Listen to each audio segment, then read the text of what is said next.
Hi, and welcome back to the Ascension Playground. My name is Ursie, and today I have a very special friend joining me on the playground. Her name is Janet, and she is with living-astrology.com. Hi, Janet. Hi, Ursula. How are you?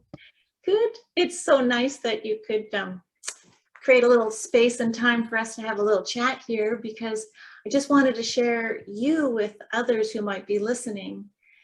During the COVID or the big pause where we all went inside globally, I didn't know you, but I was listening to podcasts and I was directed to you through another podcast.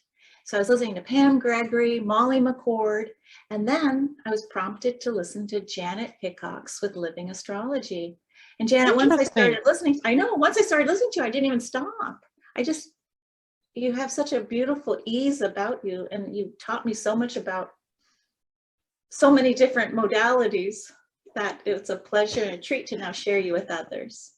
Oh, that's really sweet. I had no idea, Ursula. I mean, I knew you'd came to me from a podcast that I did, but I wasn't sure how that came about. So interesting. I know we can say the positive side of those algorithms, right?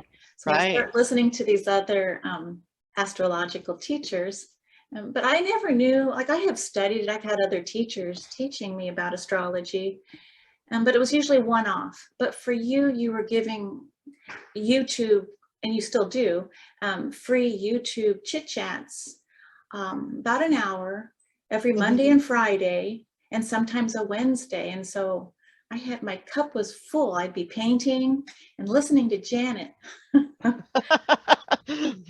Well, that's good. Yeah. Well, I wanted to share a little bit about your past, your present, and your future with others who might be listening. So Janet, how did you end up coming to the pathway of, like, let's just start with astrology?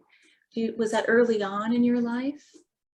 Yeah, I mean, if I look back across the years, I think I always loved astrology. I was always looking at it in the newspaper, because in those days we had newspapers that we got every day and looked at. But really, when I met my husband's mother, she was probably the first person that ever really lived astrology, as in she knew she was a Gemini. She knew a lot about it. She was the first one ever to get me a report about myself. And in those days, it was like, snail mail reports, right? You had to send away with information, get it back.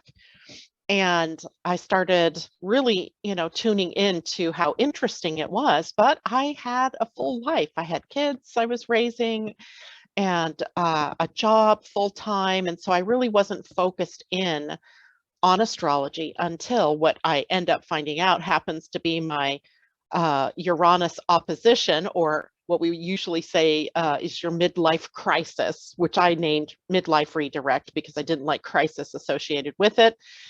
And something shifted at that point in time. And it's really kind of a magical story. My oldest son was 9 years old, maybe 10 years old at the time. And a neighbor across the street had a garage sale, or a yard sale. And you know how sometimes people put out a box of freebies after they're done. And he was going through the box of freebies, and he comes up with a book. And he saw that it had crystals on the front of it, and he knew I loved crystals. And I'd always been collecting, rocks and stones and crystals. So he brings home this book and he hands it to me. He goes, "Here, Mom, this is a book I think you'll like." And I looked down at it and I saw the crystals on the cover. I couldn't even tell you that I recognized what the title was all about. And I said, "Oh, thanks so much. I'll read this later." And I put it on my bookshelf. A little bit later, that book shows up in my bedroom. No, it showed up on the floor. That's right. It looked like it fell off the bookshelf. And I'm like, that's interesting. So I pick it back up, put it back on the bookshelf. And I went downstairs, did a load of laundry, came back, it was on the floor again. So I ended up putting it in my room next to my bed, thinking, okay, this, something wants me to read this book. And eventually the book ends up on my bed, opened up, and I'm like, okay, who is doing all of this? I'm asking kids and I'm thinking dogs, cat, husband, what? Nobody, cops to doing anything with this book, but yet it's moving all around my house, like get my attention. So then I finally gave it my attention, and it was a book by Barbara Hand Clow that was called Rainbow Chiron, the Rainbow Bridge Between the Planets, or something like that. And I went, oh, well, that's fascinating. Well, when I picked the book up off of my bed, it was opened up to Chiron in Pisces, which is where my own natal Chiron is. And so I had never heard of Chiron. I didn't know what it was. I mean, I knew the planets from astrology kind of thing, but not Chiron. So I started reading it, and something happened while I was reading that book. It was almost what you would think of as a watershed moment, where I suddenly remembered astrology, and in such a profound way that I was immediately doing readings for people, like my family. I would pull their charts. I had to go, do a little research. At that point, the internet was still fairly new, and so there wasn't as much content out there as there is now, but I could look up how to get an astrology chart, and I did that. That site was astro.com, and I believe I still use Astro all the time. I love that site. So, and of course, I've done studying since then. It's not like I, just relied solely on what I remembered, but it was an amazing thing to have happen. And literally my life changed direction at that point in time, where I moved away from working a job out in the world and decided it was time to open up my own metaphysical bookstore in a little podunk town of Washington, like we would call it Redneckville. And ended up, just from there doing more and more readings, long about, I think it was in November of 2012. Yeah, it was because we were getting ready to do a broadcast on the shift of the Mayan calendar, and there was a guest on who did something called human design astrology, and I was like, "What? I've never heard of that." And so I, asked him to do a chart for me, which he did, and then I started really. There was something magical in that chart as well. It was like another piece dropped into my awareness, and I, before long, was doing human design readings as well as astrology readings for people. And that's what brought me to start doing a broadcast about all of these different things. And that began Valentine's Day of 2013, and I've been broadcasting ever since. Wow. Right. So whether at that point in time it was Blog Talk Radio, and so it was just radio, it was just podcast kind of thing. People could call into the show and get readings on air. And it was like the most fun I'd had since I had my own store. And it was a really good time. And then, eventually video becomes the thing. Video became king, YouTube and all of that. So I took my work in astrology and human design into that. But since then, of course, many other things have dropped in: Pleiadian Earth astrology, Mayan astrology, which they're pretty much the same, and galactic astrology and soul realignment. So many different tools out there that I've become interested in and want to share with people. Wow, what a journey. I gotta just say, having children and a job and being married, and then to have that midlife experience with a book that your son encouraged you. I mean, when you go back and pause for just a moment at that pivot, it was a huge pivot, like at midlife. Yep. It's really, it reminds me of the Celestine prophecy, when you're, the whole books with James Redfield, talking about follow your synchronicities. And it's not just about, oh, I'm not sure how that happened, but it happened, and ignoring it. Seems like you followed the books or the breadcrumbs and your own passion. I mean, yeah. And actually, when I think back even further, Ursula, I was about 18 years old, and I was walking through a bookstore in Orange, California. And there were these books by Matthew Goodwin called Numerology. And that was the first thing I think that I did was I love numbers, right? I've always been sort of a numbers person. And I remember reading both of the volumes from top to bottom and then doing readings, numerological readings for my family. But that, of course, was just kind of in the background. I really wasn't trying to do that for people as, a living. And it yielded to astrology when I had that other experience. So it almost feels like all my life I've sort of been on this trail of the magical, the mystical, the synchronous that, leads me into digging deeper into a subject or something like that. Well, I gotta say, well, one thing that stands out with you is you have this beautiful, melodious broadcaster's voice. And so it's like, oh, did she study broadcasting? Or this just is like, no, you didn't. This gift just comes with fully packaged, Janet, because not only do you have this voice and a presence now with audio, video, in our YouTube land, plus the wisdom that you're sharing, when you start sharing what you're learning and tracking, I don't think I know anyone else that has this kind of dashboard to work with. So you're right. If it's astrology, or if it's human design, or if it's gene keys, or galactic, or soul realignment, the common denominator does seem to be this idea of allowance for the spiritual or the multidimensional aspect of our being human to step in. And then you are like this wisdom teacher, as that's how I see you, a wisdom teacher that has this big heart, incredible mind, and what you give daily, well, or definitely weekly, on your YouTube channel. So if people want to find your channel, we will put that in the information, but why don't you go ahead and shout out, like you do YouTube as Living Dash Astrology, right? No, on YouTube, it's Living Astrology, just youtube.com/Living Astrology, which is one term.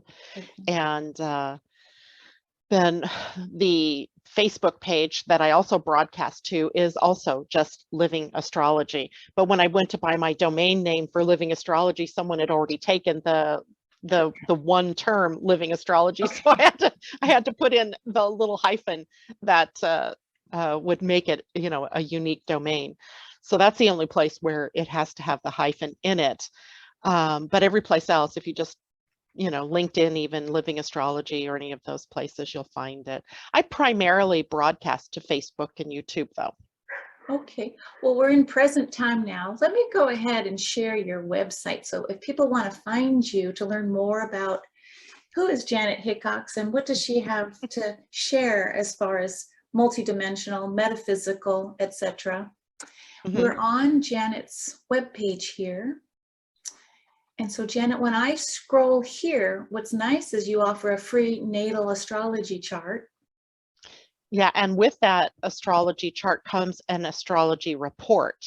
So it's more than just a chart without any kind of explanation. You actually receive some explanation about what the houses are and a personalized report for your sun sign, for everything actually about who you are. It's pretty in-depth actually for a freebie.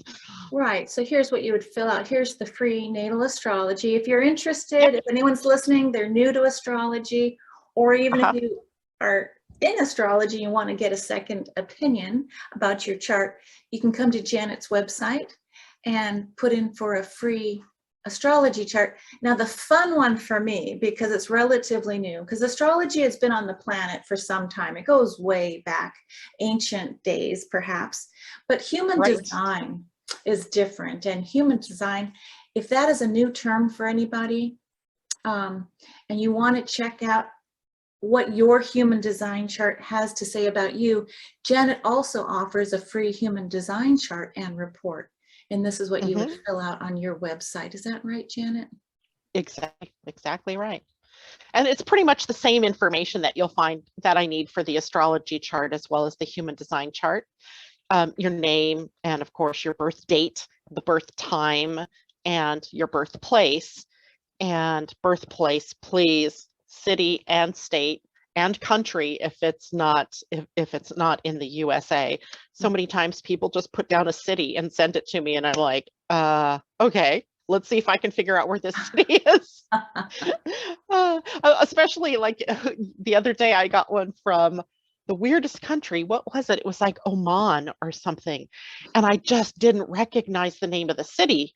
And so I Googled it, and the only city that came up named that was in this country. So I'm hoping and praying that was the right thing.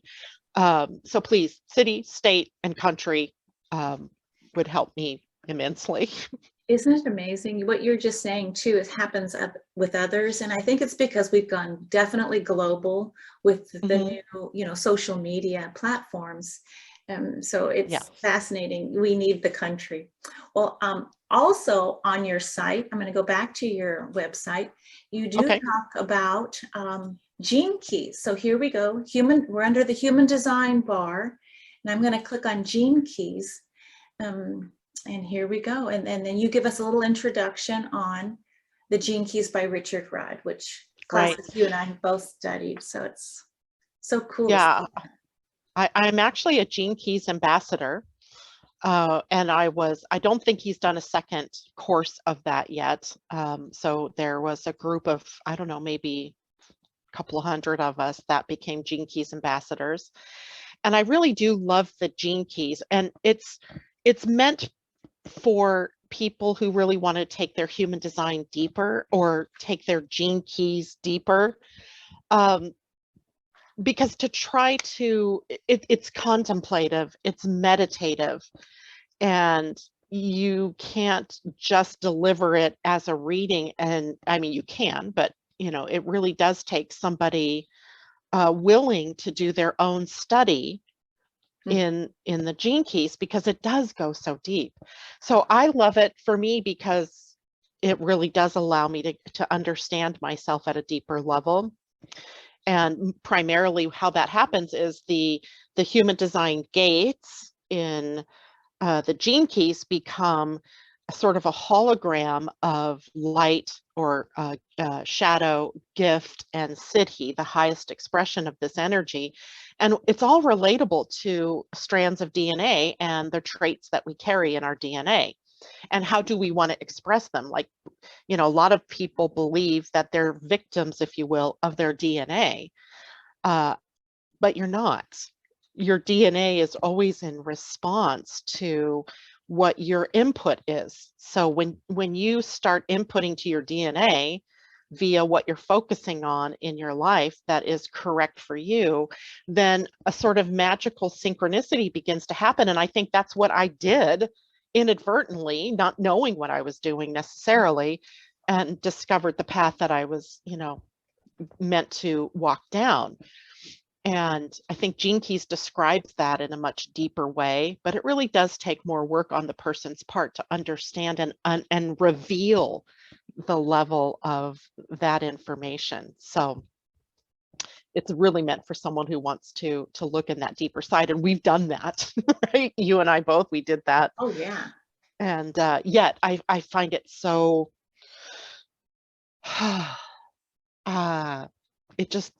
it fits, it finds its home in you.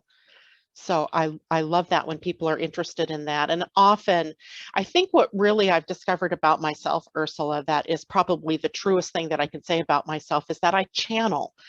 But I'm not a channel like where I say, oh, I'm going away and Joe Blow's coming in to talk to you.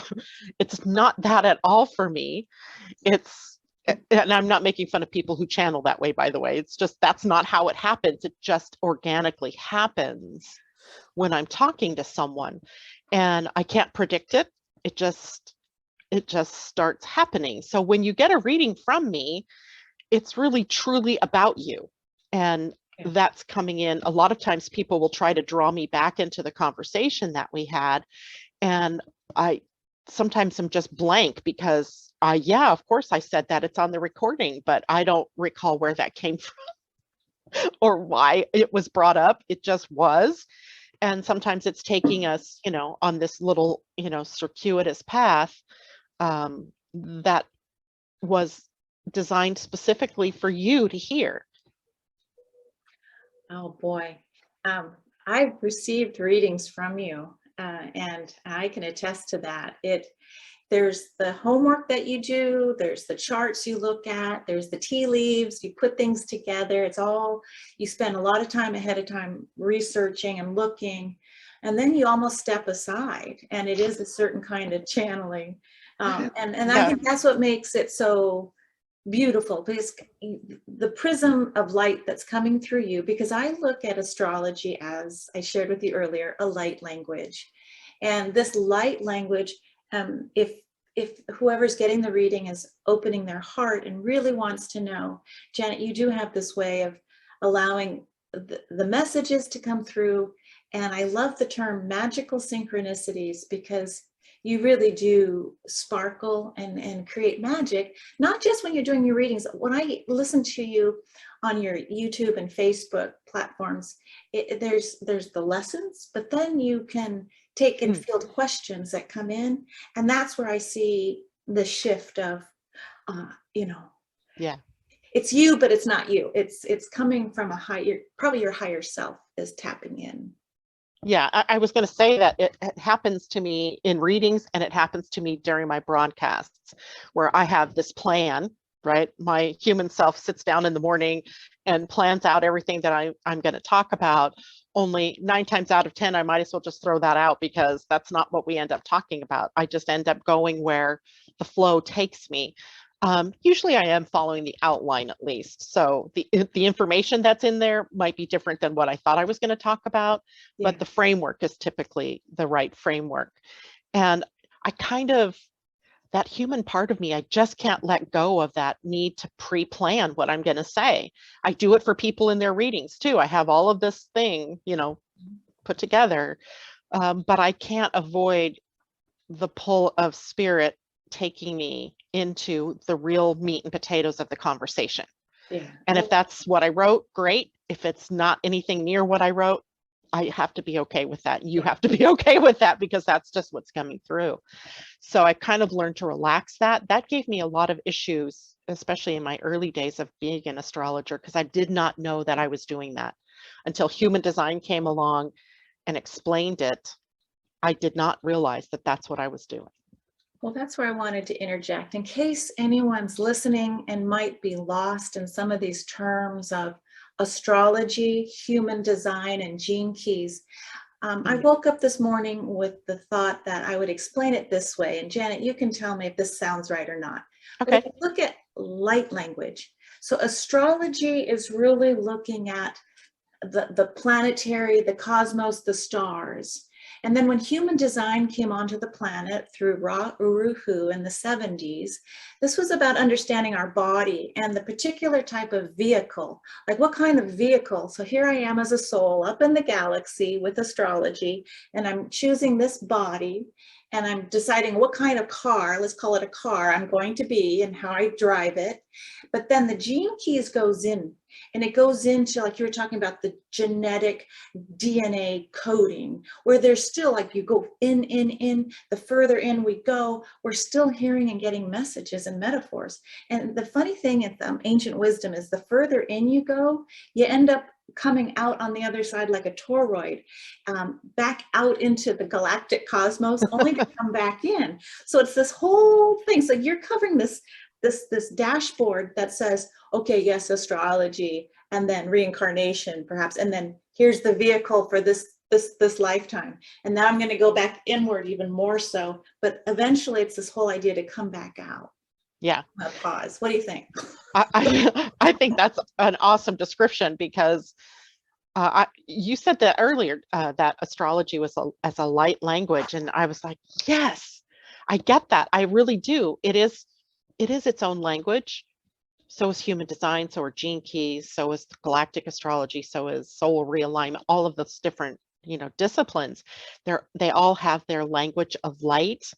There's such a common core that runs through it, that that we can weave together. So maybe I'm really a weaver of stories when it comes to, doing a reading with anybody. It's being able to see how all of the pieces fit together in this language of light.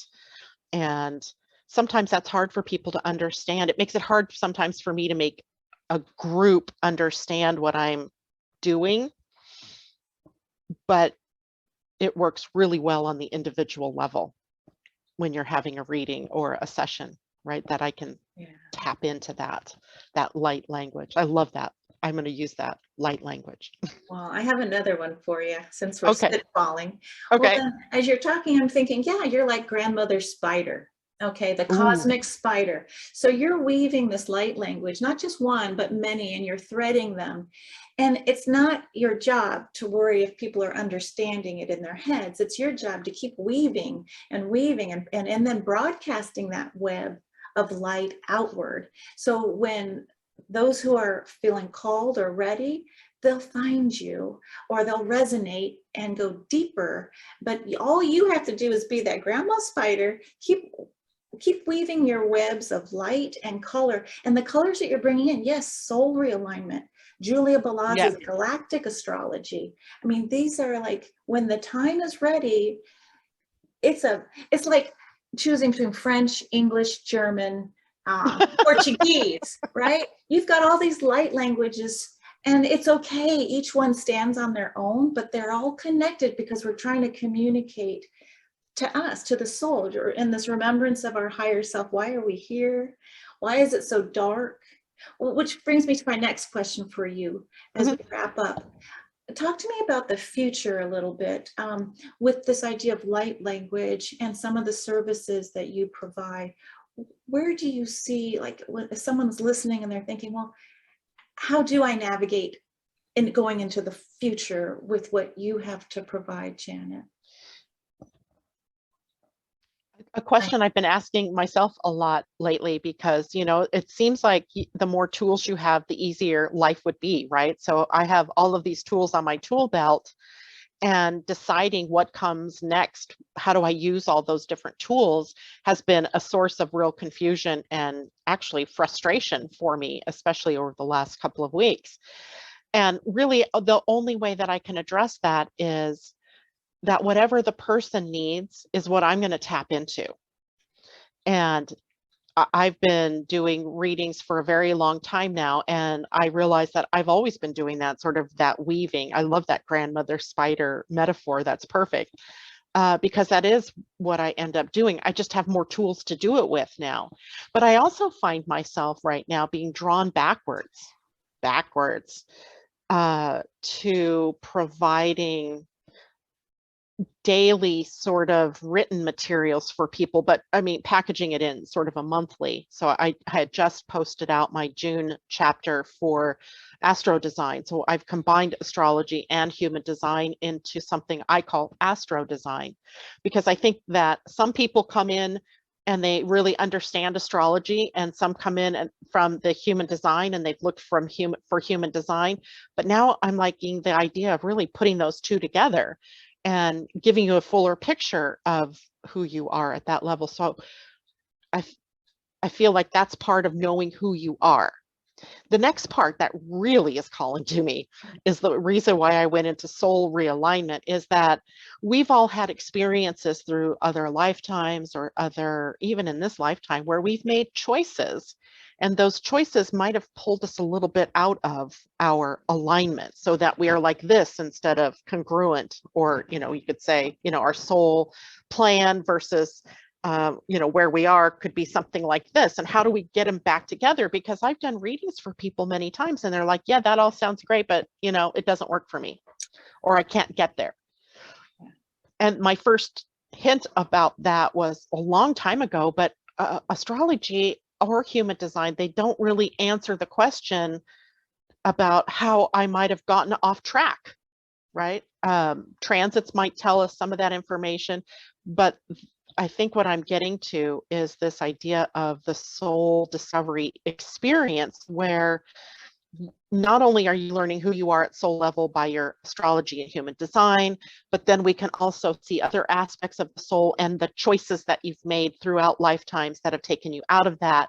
And then, kind of put new information into your soul record, also known as the Akashic record, that allows you to come back to that alignment. And that's the piece that I think I'd been missing all of these times. Great, know yourself. I love that. But also know where I am in relation to who I came here to be, and then rewrite that and, change some of the choices that I've made. I mean, I can't change the choices I've made, but I can choose to make new choices that are more in alignment with who I am. I hope that all makes sense, because that's just something dawning on me as we're talking. Yeah. Right. The spider has 8 arms or 8 legs, right? So when a client comes in, come into my web, you're kind of like, okay, which modality fits you right now in the moment? And you're the best card reader I know, by the way, for the Oracle decks, and just here's the Mayan cards, here's the other cards. So I'm going to wrap it up by saying, Janet, I hope you'll come back to the playground, because I'm really excited to learn a little bit more about something that I don't know about, and that's soul realignment. So hopefully yes. you'll come and play with me on the playground another time, and we can go deeper maybe in soul realignment. Does that feel pretty good to you? I would love that. Yes. It's a great topic. Great. Well, we'll leave it there, and I look forward, Janet, to the next time that we can visit. But before I go, I just want to give everyone one more shout out to Janet's website. It's Living Astrology. Notice up here in the top, the little corner, living-astrology.com. There you go, with Janet Hickox. And come check out Janet's YouTube and Facebook shares on Monday and Wednesdays, Pacific Standard, typically 8 o'clock in the morning. Is that correct? Definitely. Janet? Mondays and Fridays at 8 a.m. Pacific. Wednesdays periodically, especially at the first of the month. But sometimes the mood strikes and I end up on Wednesday. Just depends. Well, thank you so much, Ursula. It's been wonderful chatting with you in your playground. It's a great forum for people to share what they love to do. Well, you're welcome. And we'll see you all next on the Ascension Playground. Till next time. Bye-bye. Bye.